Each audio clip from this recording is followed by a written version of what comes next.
Are you certain that's the weakest country? Lothor Movwi, Dark Lord of the Between, squinted at the little blue world. The area outlined was large, over 800 leagues across and nearly 480 from top to bottom. It was the third largest country on planet Earth. I'm seeing a lot of infrastructure. Yes, Dark Lord, High Diviner Vizier agreed. The Phoebes have built many things, but that's all they are. Things! They have no relics or arcana. You asked for the largest population with the lowest concentration of magic. There it is.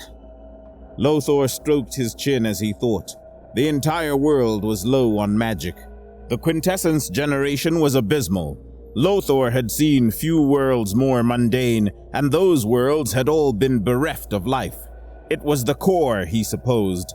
The core of the planet was nearly pure iron, spinning molten iron. Iron was anathema to most forms of magic. It was a problem that could be corrected, but Lothor wasn't going to waste resources strengthening the magic of people he was about to conquer. How many casters do they have? Asked the Dark Lord. None, said Vizier. At least, none generating enough power for us to detect. The High Diviner was tall and slender, with gray skin and glowing green eyes. His eyes were wrinkled, and a long white beard flowed down over his black robes. The beard was an affectation. Vizier had so much quintessence, he was basically immortal. The man's body and muscles still carried the vigor of youth, but he'd spent considerable power aging his face and hair. It was silly, but Vizier had always been vain. The High Diviner frowned. It's a little suspicious, Dark Lord. We've only found a few dozen practitioners across the whole planet. A trap? Lothor frowned. Could the humans have seen him somehow? Were they preparing? No, he decided. If they were hiding their strength, they'd show a more believable number. It's the quintessence, I think. There isn't enough of it. It will cause us problems as well, Dark Lord, Vizier pointed out. Our forces will have to rely on the war cities for power. They won't be able to stray too far. They won't have to, said the Dark Lord.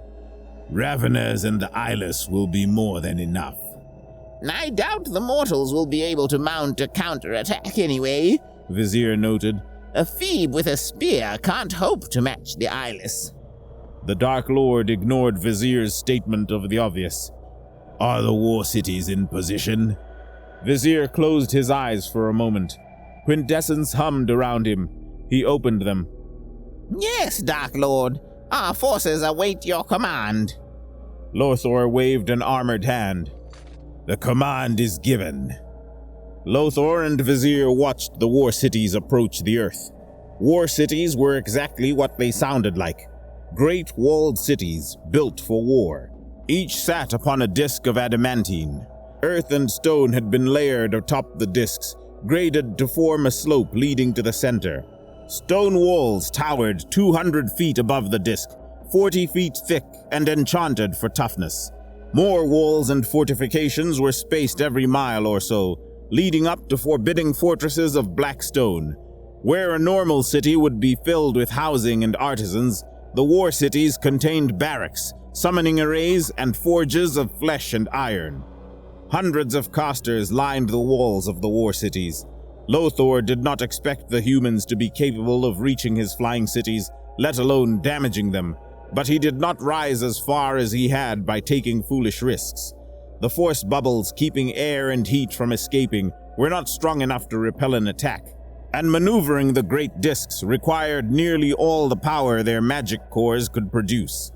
It was a glorious sight, hundreds of cities cruising through the void with shimmering globes. Dark Lord Lothor had conquered 9 worlds, but the sight still took his breath away. Not that he would ever admit to such a thing. The descent took 13 hours. 313 war cities touched down at exactly the same time. They found an odd reception. Human armies had responded, of course. That was to be expected. What Lothor had not expected were multitudes of unarmed Phoebes chanting and carrying signs. Even his own war city had drawn a crowd, and the Dark Lord had landed in the middle of hundreds of leagues of burning desert. Death Valley, the Phoebes called it. Why would they gather so? Did they not know to fear invaders? Were they stupid? Lothor shrugged. He supposed it didn't matter. If anything, it would make things easier. "Vizier," he asked, "are we prepared?" All forces have landed, Dark Lord. Vizier smiled and bowed. We can start when you wish. Excellent. Dark Lord Lothor summoned an image of himself. He was not as vain as Vizier, but it would not do to be unpresentable.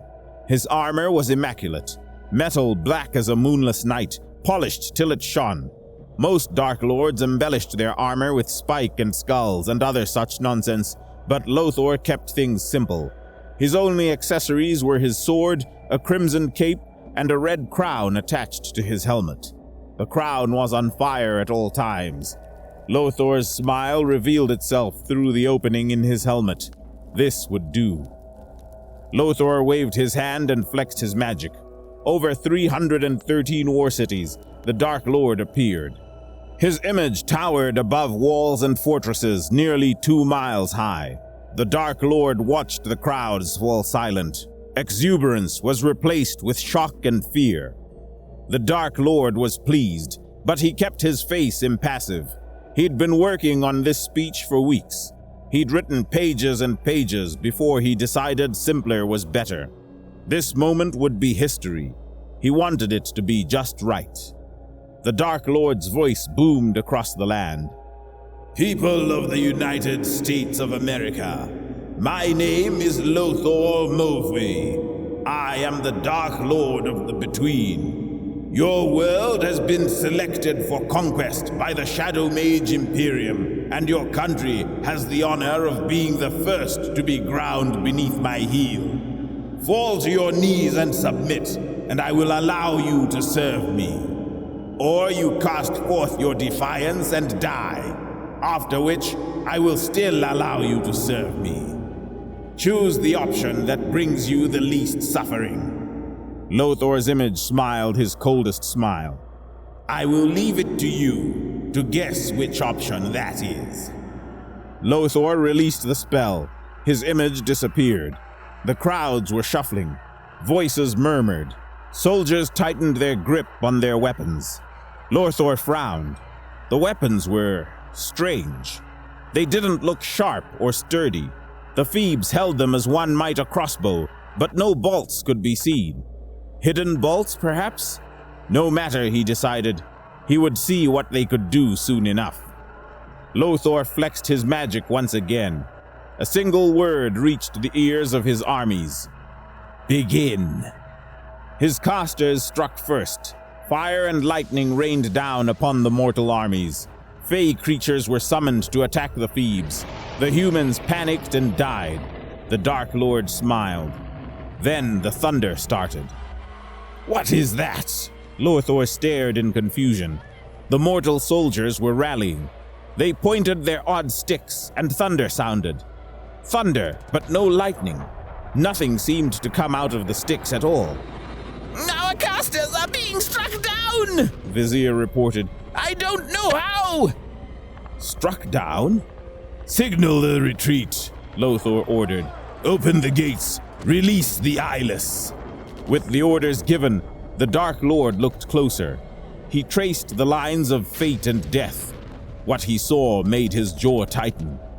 It was the thunder sticks. The weapons of the human armies were putting holes in whatever they were pointed at. The Dark Lord watched his war wizards flee from the walls.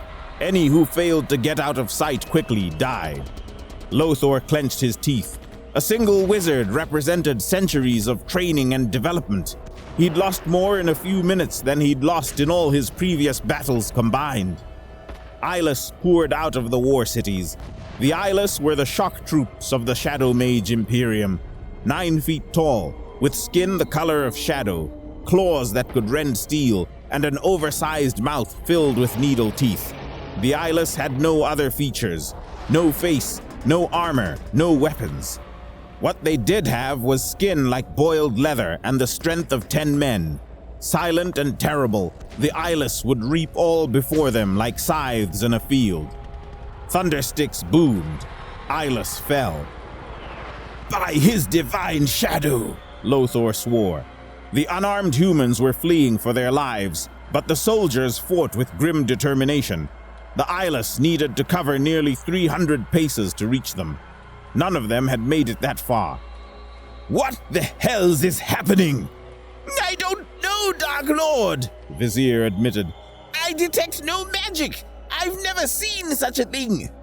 The mortals continued to massacre Lothor's eyeless. He saw big thundersticks on metal carriages. They fired continuously, and watching them finally gave him a clue as to what the weapons did. Metal. They were shooting bits of metal faster than an arrow could fly. A much louder boom drew Lothor's attention to larger metal beasts. What he had mistaken for metal storage containers were moving, by themselves, without enchantment. The long tube coming from the tops of them was actually an oversized thunderstick. One of them boomed. Pieces of eyeless flew in all directions. Dark Lord, Vizier prompted. He sounded worried. We need to do something. Lothor cursed himself. He'd wasted nearly 8 minutes assessing the battlefield. "Wyverns!" he snapped. "Now!" For several more minutes, Lothor watched humans slaughter his precious troops. There were so many eyeless corpses, they were getting in the way of the charge. The eyeless in the other war cities weren't faring any better. "Perhaps a spell is in order, Dark Lord," Vizier suggested. No! Lothor wasn't about to risk himself. Not until he knew more about what these humans could do. "Even I don't have the power to smite 300 armies across 800 leagues. We must turn the tide through tactics and strategy." He thought for a moment. "Bring up the giants. I want them ready to deploy in 20 minutes. Have the casters return to the walls, but keep them out of sight." "Yes, Dark Lord." Vizier placed hand on scrying mirror and began to relay his orders. A few minutes later, the wyverns finally took flight. Wyverns were the least of the dragons, but they were still dragons, 30 feet long, with scales stronger than steel. They flew and they breathed fire. Each wyvern had one of the eyeless on its back. Wyvern riders took years to train, but the beasts were too stupid to be released without a handler. Unlike their brethren, the wyvern rider eyeless carried weapons, lances and throwing spears. Each of them carried a satchel full of alchemy, liquid fire, and poison mists. The wyverns descended on the humans like the wrath of a hungry god. Fire bathed them, poisons choked them. The big thundersticks on the carriages were silenced, though the larger moving wagons were not. The eyeless charging out of the gates finally reached the enemy. Dark Lord Lothor smiled. A new sound intruded on the Dark Lord's triumph. An odd whumping noise, rhythmic, unceasing. Lothor cast his senses out. He didn't like what he saw. Great metal insects flying in the sky. No, Lothor realized, not insects, machines. He saw humans inside one. The machines did not have wings. Instead, they had blades above them, rotating swiftly. Those were the source of the whumping noise. "Vizier, what are those?" "I do not know, Dark Lord," the High Diviner admitted. "Then find out, you half-wit," Lothor thundered. "You are the High Diviner. It was your job to scout these thieves. How could you fail me so completely?" "They had no magic, Dark Lord," the Diviner protested. "Even now I sense nothing. How could any of us imagine such a thing?" "Follow the threads of fate, Vizier," the Dark Lord ordered. "Find out what they are and how to kill them. Do it now!" Lothor didn't bother with an or else. His Diviner knew the price of failure.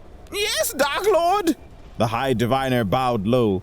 "I am sorry, but someone else will have to coordinate our forces while I work."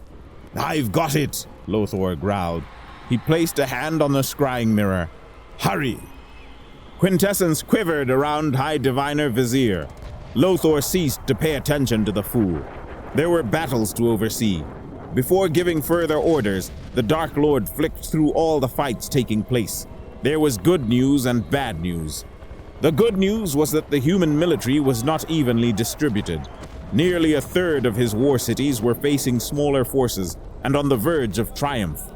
Between the Wyvern Riders and the Eyeless, even some of the larger forces were buckling. Total victory might be within reach. Even if it wasn't, Lothor only really needed to take one city. A few million mortals converted to Eyeless or raised as Raveners would be enough to continue his conquest. The bad news was now Lothor could see what the flying machines really were. They were death. The things launched hot metal through the wyverns, piercing their scales and dropping them from the sky. Others turned their overpowered thundersticks on the Eyeless, reducing hundreds to quivering chunks. "All wyverns," the Dark Lord commanded. "Attack the flying machines! Tear them from the sky, any way you can!" The wyverns converged. Fire and spears flew. The flying things avoided most of it with frightening maneuverability. The mechanical beasts unleashed a new horror. Fast-moving projectiles that left a trail of fire behind them. They exploded on impact. "Rush them!" Lothor ordered. "Grab them! Pull them down!" The Wyvern Riders complied as best they could.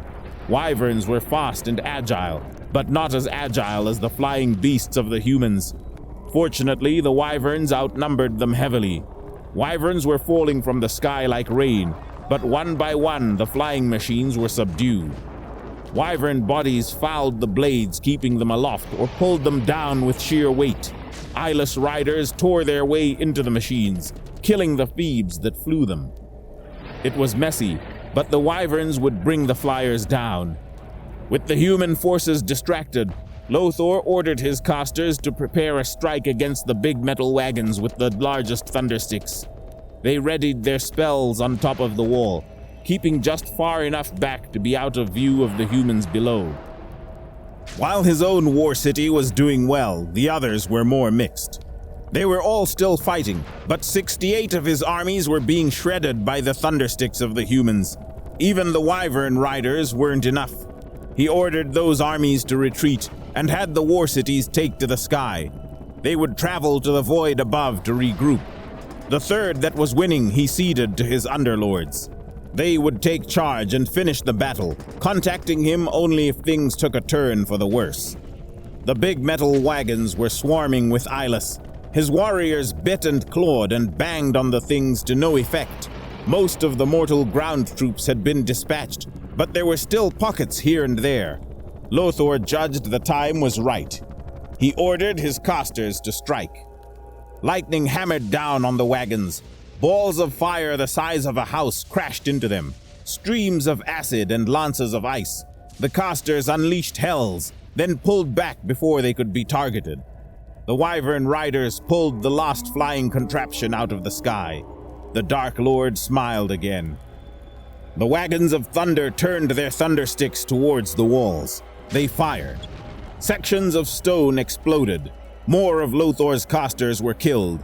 The Dark Lord stared in shock. Not one of the horrid things had been slain. They barely looked damaged. "What the hells are those things made of?" he wondered. Lothor shook himself. He ordered the casters in the other war cities to stand down and retreat. He ordered the giants forward. To the giants, he sent an image of the self-propelled wagons and a simple command: smash! Giants lumbered through the gates, over 100 feet tall, draped in chainmail 3 feet thick, and wielding tree trunks as clubs. Their huge feet squished Eyeless as they strode for the metal beasts. The thunder wagons retreated, casually crushing any Eyeless that got in the way. Their thundersticks boomed. Each of them slew a giant. "Faster!" the Dark Lord commanded. "Chase them down!" Across hundreds of battlefields, the footfalls of sprinting giants quaked the earth. The thunder wagons fled faster than Lothor could have guessed. The giants followed. Again and again the thunder wagons boomed. Giants fell, but they were gaining. In just a few minutes, they caught the thunder wagons. Tree trunks swatted them. Feet stomped. Some of the wagons were hoisted and thrown. A minute more, and the battlefield was silent. The Dark Lord did not smile. The losses had been staggering. He'd lost most of his giants and nearly half of everyone else. It was technically a victory, but Lothor was not feeling triumphant. With gritted teeth, he turned his attention to the other battles. Giants were stomping their way through over 200 battlefields. The cost was high, but the day would belong to the Dark Lord.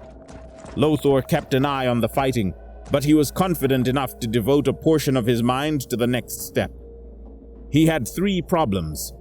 First, he'd lost between a third and half of his invasion force. This was a problem he could mitigate. Live prisoners could be transmuted into more eyeless. Dead prisoners would be raised as Raveners come nightfall. Raveners weren't the strongest form of undead. They weren't smart either. What they were was fast. Fast and virulent. Their bite was death, and anyone killed as a Ravener would rise as another one. Just a few biters set loose on the populace would spread like a plague. The second problem was a lack of information. When this planet had been selected for conquest, Lothor had been told it was primitive and weak. Clearly, a mistake had been made. Their weapons and flying machines were far beyond anything the Dark Lord had seen before. He needed information, preferably before some new horror rose to bite him. Vizier was still in a trance, so Lothor contacted one of the eyeless commanders himself. "Bring me a prisoner," he ordered. "Intact but bound." The third problem would be much harder. How the hells was he going to explain this mess to the other shadow wizards? Lothor was still brooding over the problem when Vizier's eyes snapped open. Dark Lord! He exclaimed. We have to retreat! Retreat? Lothor raised an eyebrow at the man. Then he remembered he was wearing a helmet. What did you see?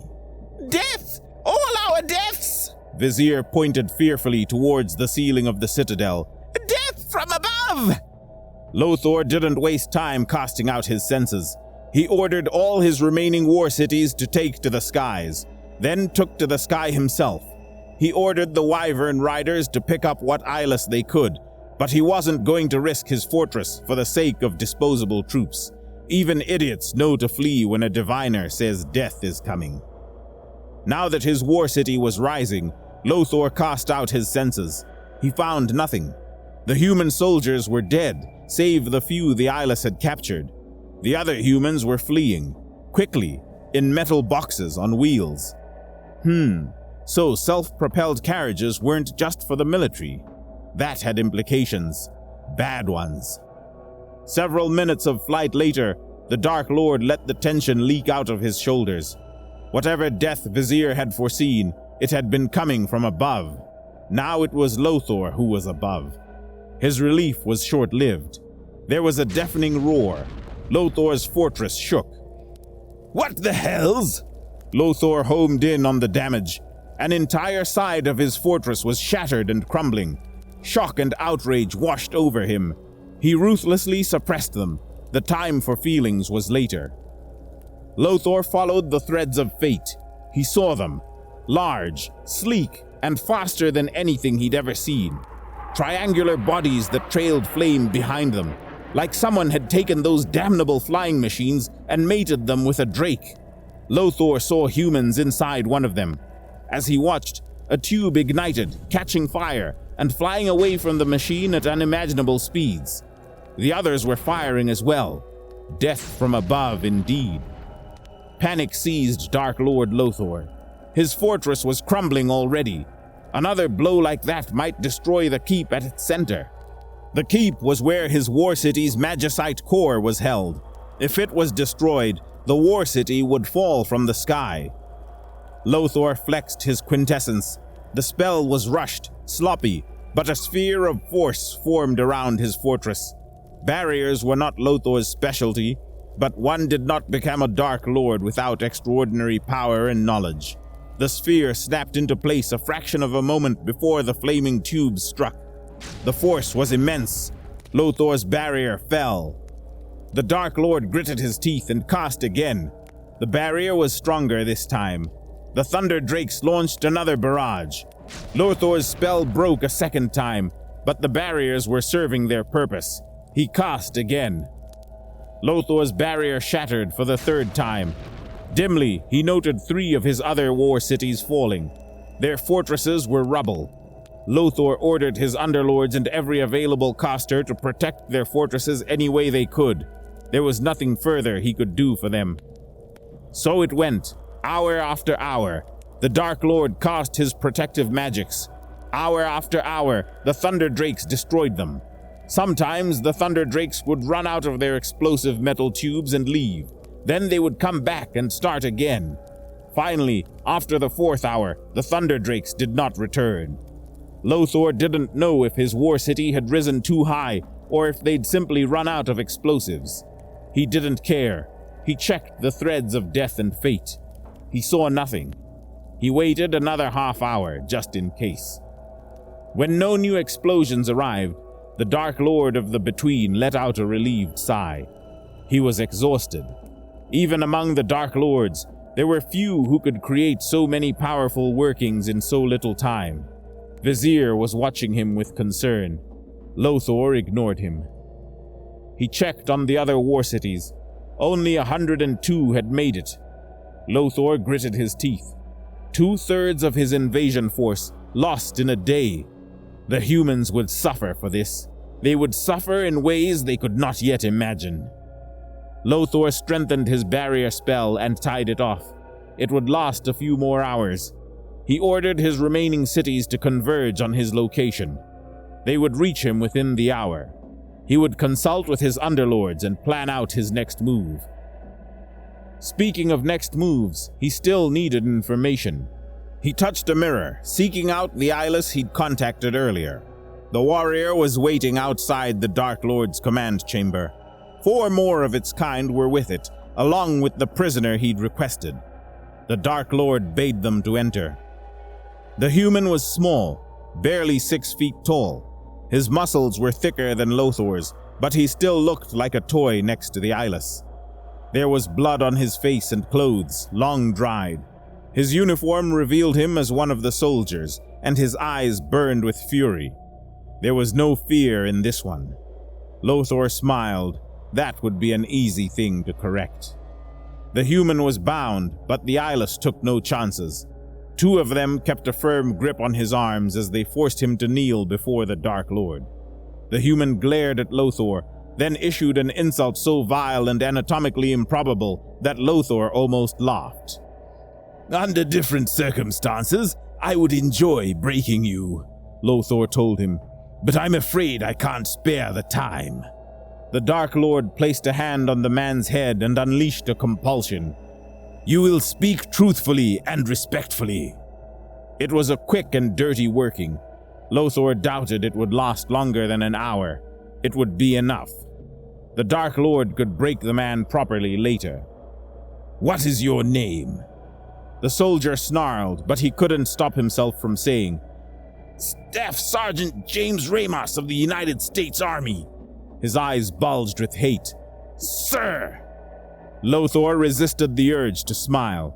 He'd forgotten how nice it could be to see hate in the eyes of the thieves. "Tell me about the weapons you used against us. The Thundersticks." "They are called guns, sir," the soldier reported. "They use controlled chemical explosions to launch projectiles." The Dark Lord nodded. He didn't understand everything the sergeant had said, but he understood enough. "What is the weakness of guns?" "Guns require ammunition to fire, sir," the sergeant told him. "Cartridges containing the explosive mix in the projectile. If you run out of ammo, a gun's useless. Plugging the barrel will also disable them, and some of them jam if you get the upper receiver dirty." "Excellent." The Dark Lord spent the better part of an hour learning about human weapons and vehicles before he had to reapply the compulsion. The soldier's anger never wavered. Lothor was beginning to like him. He would miss the man after he swallowed his soul. As the Dark Lord finished his spell, the soldier spoke. "Your invasion is going to fail, sir." "Oh?" Lothor smiled. "What makes you say that, Sergeant James?" "It's Sergeant Ramos, sir," the soldier corrected. Military personnel are addressed by their rank and their last name. The Dark Lord waited. The human struggled, but he couldn't stop himself from saying, "You caught us flat-footed coming out of the sky like that, and our idiot higher-ups decided not to mobilize the entire fort. A single battalion of us nearly kicked your..." The man gagged and continued, "Nearly beat you. And there's more of us on the way. A lot more, sir." "Yes," Lothor admitted. "Your warriors were much better than I thought. I was told that yours was the weakest country." "The weakest?" the prisoner sputtered. "Sir, the United States of America has the most powerful military in the world. We're a superpower. You could not have picked a harder target." "Is that so?" Lothor turned a glare at Vizier. The diviner shied back. "Yes, sir," the prisoner confirmed. "To be honest, sir, I'm surprised your city hasn't been invaded yet. Fort Irwin must be dragging their feet, sir." "They can't reach us," the Dark Lord told him. "My war cities are far above your wretched little planet. We are beyond your reach." "Beyond our..." The human's eyes widened. "Above?" A slow realization crept across the prisoner's face. He began to laugh. "What?" the Dark Lord demanded. "Why are you laughing?" "Sir," the prisoner didn't even attempt to contain his mirth. "Do you mean to tell me that all your forces are in space?" "We are high in the sky," the Dark Lord informed him. The human laughed harder. It was all Lothor could do not to kill the Phoebe on the spot. "I said explain, human." "Sir," the sergeant gasped. "You're The Dark Lord's compulsion stopped the prisoner from saying the word. He tried again.